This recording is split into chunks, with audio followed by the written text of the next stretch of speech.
आप देख रहे हैं अमेज नाउ।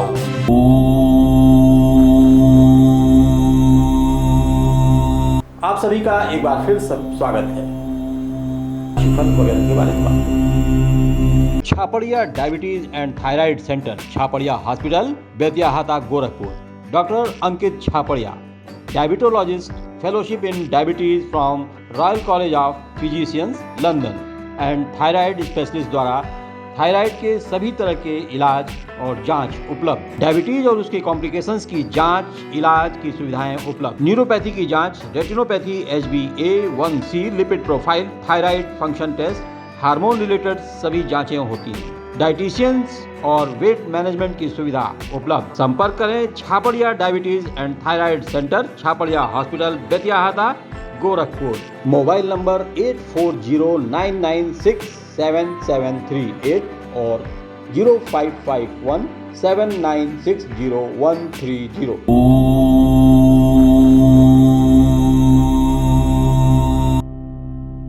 बहुत बहुत स्वागत है आचार्य मनीष मोहन जी हमारे स्टूडियो में हमारे दर्शकों के साथ। ओम गणपतये नमः।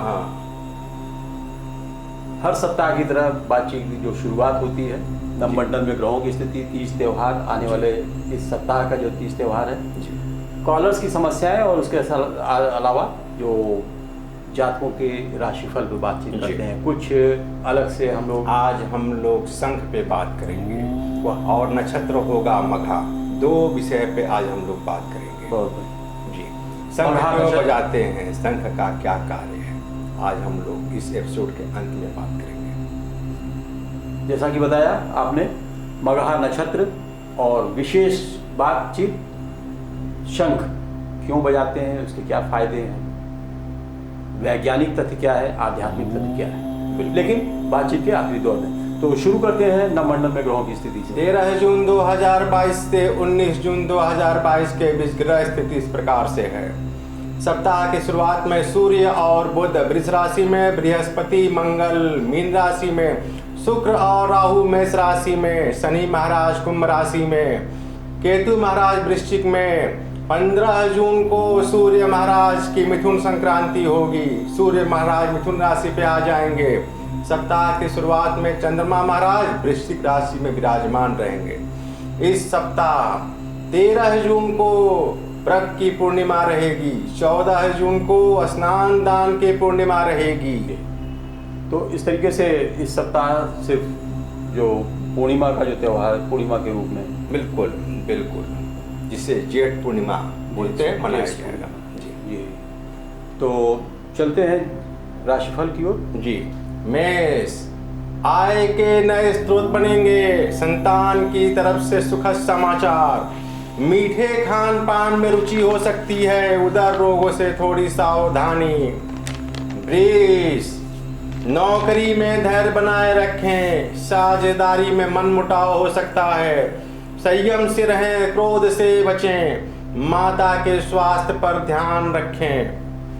मिथुन, किसी संपत्ति में विवाद की स्थिति आ सकती है, सावधानी से नया कार्य करें, व्यापार में सुधार होगा, धार्मिक उत्सव में भाग ले सकते हैं, स्वास्थ्य पर ध्यान रखें। कर्क, आशा और निराशा के भाव मन में उत्पन्न हो रहे हैं, संयम से रहें, माता की जमीन में वाद विवाद हो सकता है, अदालती कार्यों में धन खर्च होगा, भूमि या फ्लैट में गृह प्रवेश या गृह आरंभ का योग बन रहा है।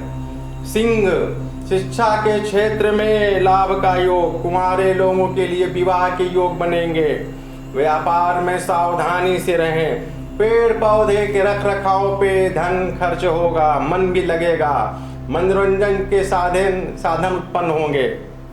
कन्या, कोई यात्रा का योग बन रहा है, उस यात्रा से लाभ के भी योग हैं, वस्त्र या उपहार का लाभ मिलेगा, आंखों के रोगों से सावधानी, नौकरी या व्यापार में कार्य क्षेत्र का विस्तार होगा।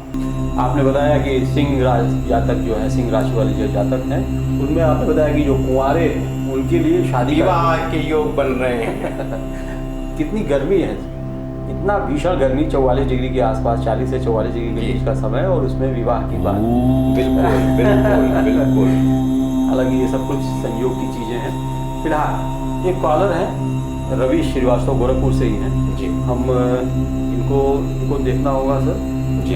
ये इनकी जो जन्म तिथि है जी। इन्होंने टेक्स्ट मैसेज में डाला है जी। 22 फरवरी 1981 सुबह रवि श्रीवास्तव जी 22 फरवरी 1981 सुबह 6:30 सुबह 6:30 समय और जन्मस्थान फैजाबाद, अयोध्या। फैजाबाद। रवीश जी, इनका सवाल है सर, कार्य क्षेत्र कैसा रहेगा? 22 फरवरी 1981 आपने बताया सुबह 6:30 बजे अयोध्या फैजाबाद।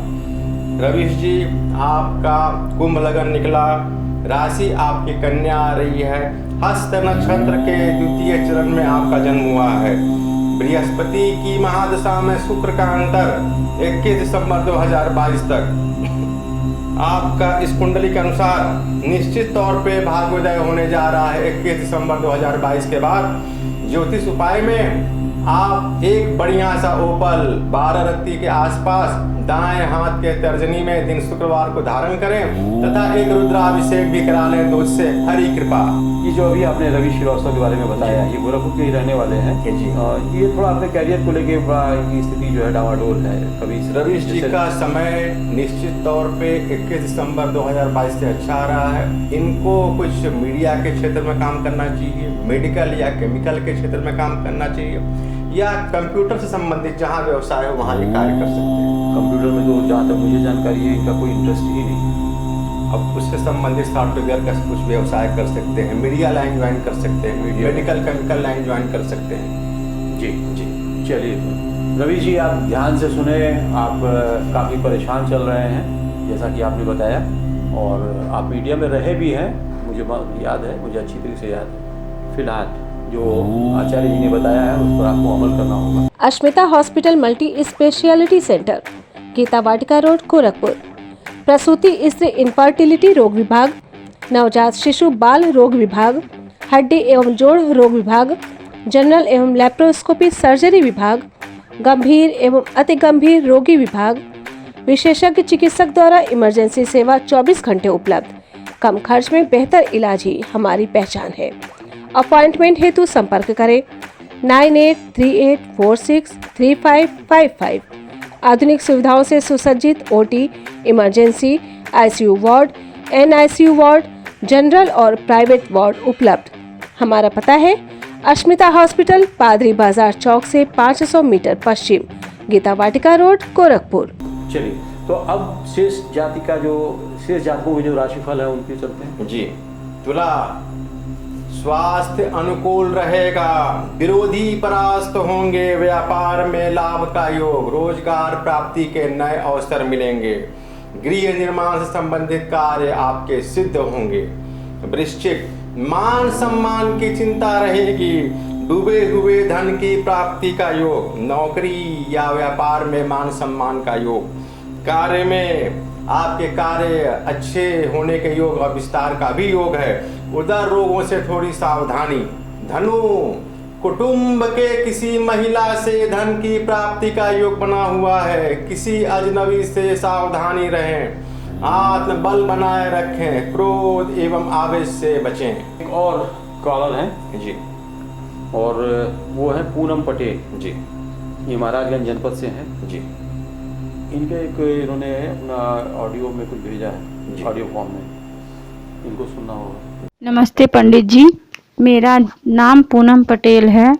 मेरा जन्म 14 मई सन 1981 अजगरहा गांव के ब्लॉक नौतनवा, जिला महाराजगंज में हुआ है। समय सुबह के 4 से 5 बजे का है। मैंने बीएड किया है। मैंने नौकरी पाने के लिए बहुत प्रयत्न किया, लेकिन नौकरी मिलते मिलते रुक जाती है। क्या मुझे किसी और क्षेत्र में जाना चाहिए या इसी क्षेत्र में रह करके और तैयारी करना चाहिए? कृपया मेरा मार्गदर्शन करें। पूनम जी, तो ये थी पूनम पटेल जी जी। और अब फिर से हम जो शेष जातकों के जो राशिफल रहे जी। मकर, अचानक धन हानि संभव, टैक्स आदि के मामलों में उलझनों से बचें, व्यवसाय में विस्तार का योग, अति आत्मविश्वास से बचें, हड्डियों के रोगों से थोड़ी सावधानी से रहें। कुंभ, पूर्व नियोजित कार्य में सफलता, मन अशांत रहेगा, तनाव से बचें, भाइयों से संबंध बनाकर रखें, प्रेम संबंधों में सावधानी से रहें। मीन, सामाजिक कार्यों में व्यस्त रहेंगे, कोई चली आ रही परेशानी का अंत होगा, कानूनी कार्यों में विजय, पिता की सहायता से कोई बड़े कार्य की सिद्धि होगी। आचार्य जी, अभी आपने मकर जातकों के लिए बताया जी कि अचानक धन हानि की संभावना प्रबल है। बिल्कुल बिल्कुल, इनकी शनि की 7.5 का अंतिम चरण है।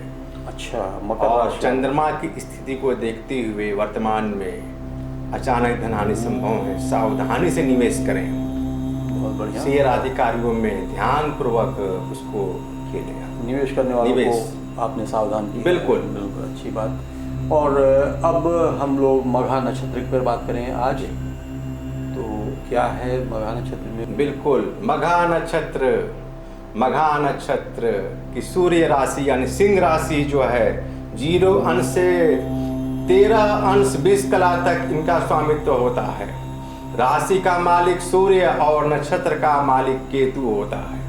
अंग, हृदय, पीठ, प्लीहा और महाधमनी, रोग, हार्ट अटैक का आना, हृदय आघात, पीठ का दर्द, रीढ़ की हड्डी में सूजन, हैजा, दिल धड़कना, मूर्छा, किडनी में पथरी, मानसिक रोग का इत्यादि इस नक्षत्र से देखा जाता है। विशेषताएं, प्रभावशाली होते हैं, व्यक्तित्व इनका उत्साही होता है, उत्तम खिलाड़ी होते हैं। जहां निडर है, जहां पराक्रम है, वहां मघा नक्षत्र है। परोपकारी, विश्वसनीय, निर्भीक, अग्रज भक्त किंतु मुंहफट, अग्रज भक्त किंतु मुंहफट, जल्दबाज, झगड़ालू, क्रोधी और घमंडी होते हैं। व्यवसाय, उद्योगों के ठेकेदार, रासायनिक दवा उत्पाद, अपराध विशेषज्ञ, रक्षा सेवा, शल्य चिकित्सा, गहनों के निर्माता होते हैं। आयुधियों, शस्त्र विक्रेता भी होते हैं। नामाक्षर मा, मी, मू और मे अक्षर वाले इस नक्षत्र के अंतर्गत आते हैं। गण इनका राक्षस होता है, नारी इनका अंत्य होता है। राशि का मालिक सूर्य और नक्षत्र का मालिक केतु होता है। कुछ विशेषताएं हैं वो आपने बताई। बिल्कुल। इन नक्षत्र का जो मालिक है वो है केतु। मघा मूल संज्ञक नक्षत्र भी होता है। मघा नक्षत्र मूल की श्रेणी में भी आता है। अच्छा जी। अच्छा, तभी कहते हैं कि मूल नक्षत्र में मूल में कई नक्षत्र होते हैं, 6 नक्षत्र होते हैं, जिसमें मघा भी एक नक्षत्र है। जी जी। तो ये कि आज मघा नक्षत्र के बारे में विशेष जानकारी। जी।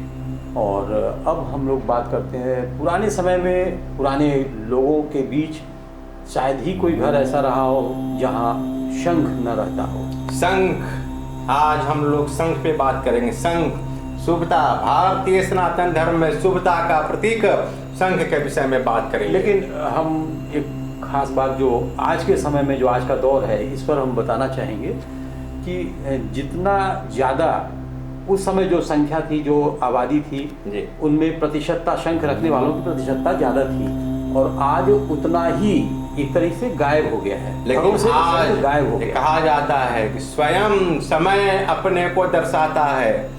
आज कोरोना काल जो चल रहा है 2 साल से, हर घर में एक शंख रखा गया। कहते हैं वैज्ञानिकों के अनुसार कि जहां शंख की आवाज जाती है वहां से जीवाणु और बैक्टीरिया का नाश होता है, और शंख के बजाने से फेफड़ा मजबूत होता है, श्वास के रोग नहीं होते हैं। कुछ ऐसा ही यही कंसेप्ट रहा क्या, जो हम लोग उस समय वो सभी कॉलोनी के लोग निकल निकल के ताली और थाली बजाता है। शंख के ध्वनि से बैक्टीरिया, जीवाणुओं का नाश होना और फेफड़ा मजबूती का होना, श्वास रोगों का भागना, और शंख बजाने से वहां से निगेटिविटी भाग जाती है। कहते हैं पहले जमाने में कि शंख रखने, शंख बजाने से दुष्ट आत्माओं का निकासन होता है। शंख की ध्वनि से आसपास के वातावरण तो पवित्र होते ही होते हैं, इससे रखने मात्र से कई तरह की बीमारियां भी नष्ट होती हैं। वैज्ञानिकों ने भी सिद्ध कर दिया है कि जो लोग हकलाते या तुतलाते हैं उन्हें शंख बजाने से बहुत अच्छा लाभ मिलता है। जिनको अक्सर खांसी जुकाम हो जाया करते हैं वो शंख बजाएं, उनको बहुत आसानित लाभ होगा। वैज्ञानिकों के अनुसार इससे कई तरह के जीवाणुओं का नाश होता है।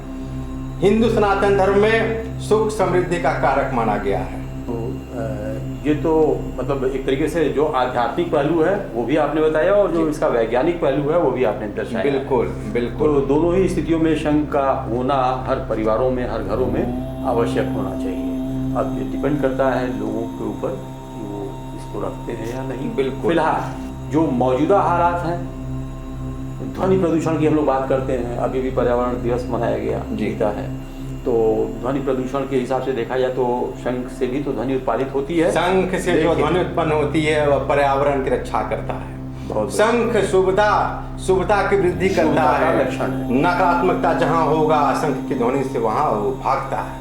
बहुत अच्छी बात। आज भी आपने हम लोगों को अभी कई विशेष जानकारियाँ दिया, मघा नक्षत्र के बारे में बताया और साथ में शंख की आवश्यकता या इसकी विशेषता के बारे में बताया। तो अब चूंकि समय समाप्त होता है तो हमें अपने दर्शकों से विदा लेना होगा। ओम गंगणपतये नमः। तो ये थे ज्योतिषाचार्य डॉक्टर मनीष मोहन जी, जिन्होंने एक बार फिर हर सप्ताह की तरह हम लोगों को जातकों की राशिफल, कॉलर्स की समस्याओं, नवमंडल में ग्रहों की स्थिति, तीज त्योहारों के बारे में तो बताई, मघा नक्षत्र के बारे में बताया और ख़ास बात आज इन्होंने शंख के बारे में बताई। आध्यात्मिक पहलू पर भी इन्होंने हम लोगों को फोकस किया कि उससे क्या लाभ हो सकते हैं, पुराने समय में क्यों बजाया जाता था और आज उसकी प्रासंगिकता बनी हुई है। वह उसका जो कारण है वो वैज्ञानिक तथ्य है। आपने बताया कि हकलाने और तुतलाने वाली जो बीमारी बच्चों में अधिकांशतः देखी जाती है वो बड़े होने तक रह जाती है कई बार, लेकिन अगर शंख बजावें तो शायद वो इस संकट से दूर हो जाए। तो बहुत बहुत आभार आचार्य मनीष मोहन जी का। और आज का हमारा सफ़र यहीं समाप्त होता है। अगले सप्ताह आज ही के दिन इसी समय हम फिर मिलेंगे। तब तक के लिए हमें दीजिए अनुमति। नमस्कार।